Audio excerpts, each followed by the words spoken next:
ഇത് K Ramachandran, Puthukkad MLA K രാമചന്ദ്രൻ്റെ വാഹനമാണ്, MLAയുടെ വാഹനമാണ്. ഇതിന് 2021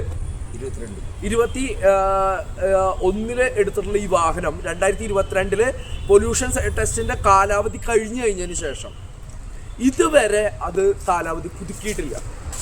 പൊല്യൂഷൻ ടെസ്റ്റ് പിന്നീട് നടത്തിയിട്ടില്ല. പ്രകൃതിക്ക് ദോഷകരമായിട്ടുള്ള രീതിയിൽ ഇപ്പോഴും ഈ വാഹനം നിരത്തിൽ ഓടിക്കൊണ്ടിരിക്കുകയാണ്. ഓക്കെ, അതായത് ആരാണെന്നത് നോക്കണം. MLA ആണ്. ജനങ്ങളുടെ ഓണർഷിപ്പിൽ ജനങ്ങൾക്ക് വേണ്ടി പ്രവർത്തിക്കാൻ ജനങ്ങൾ തെരഞ്ഞെടുക്കുന്ന ആൾക്കാരായിട്ടുള്ള ഈ പറയുന്ന MLAയുടെ വാഹനം പൊതുനിരത്തിൽ നിയമം ലംഘിച്ച് പ്രകൃതിക്ക് ദോഷകരമായിട്ട് ഓടിക്കൊണ്ടിരിക്കുമ്പോൾ നമ്മൾ മനസ്സിലാക്കേണ്ട ഒരു കാര്യമുണ്ട്.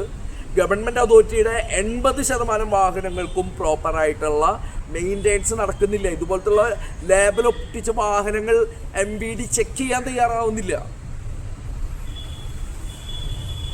ജനങ്ങൾക്ക് മേലടിച്ചേൽപ്പിക്കുന്ന നിയമങ്ങൾ ഗവൺമെൻറ് അതോറിറ്റികൾ തന്നെ പാലിക്കുന്നില്ല എന്ന് പറയുമ്പോൾ അത് എത്രത്തോളം ജനങ്ങളോട് ചെയ്യുന്ന ക്രൂരതയാണ്. 2 നിയമ സംവിധാനങ്ങളല്ല, ഇവിടെ ഒരൊറ്റ നിയമ സംവിധാനമാണുള്ളത്.